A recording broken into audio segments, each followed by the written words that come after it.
As a గవర్నర్గా మీ మీద ఒక ప్రధానమైన ఆరోపణ ఉంది రాజకీయ పార్టీల నుంచి.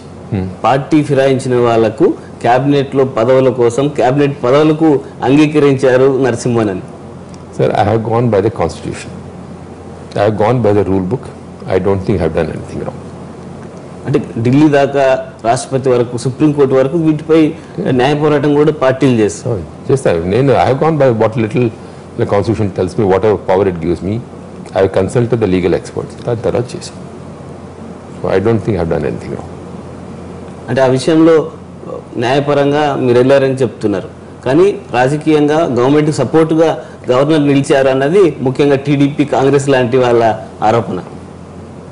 సార్, మీరు ఇప్పుడు చూస్తే ఇక్కడ చేసినప్పుడు ఒక ఆరోపణ పెట్టారు, అక్కడ చేసినప్పుడు మళ్ళీ అదే ఆరోపణ అక్కడ పెట్టారు. సో ఎట్లా ఏ పక్క పోయేది సార్? ఇక్కడ పోయేదా, అక్కడ పోయేదా? ఈ నరసింహన్ పేరు పెట్టుకున్నాను, కానీ ఇక్కడ నరం లేదు, ఒక సింహం లేదు. ఈ రెండు లేకుండా మనం ఎట్లా లోపల పడితే ఎట్లా చెప్పండి? ఏదైనా ఒకటి యాక్సెప్ట్ చేయాలా? ఇక్కడ చేస్తే తప్పు, అక్కడ చేస్తే మళ్ళీ తప్పు అంటే ఎట్లా మళ్ళీ చెప్పండి మీరు? I'm going well with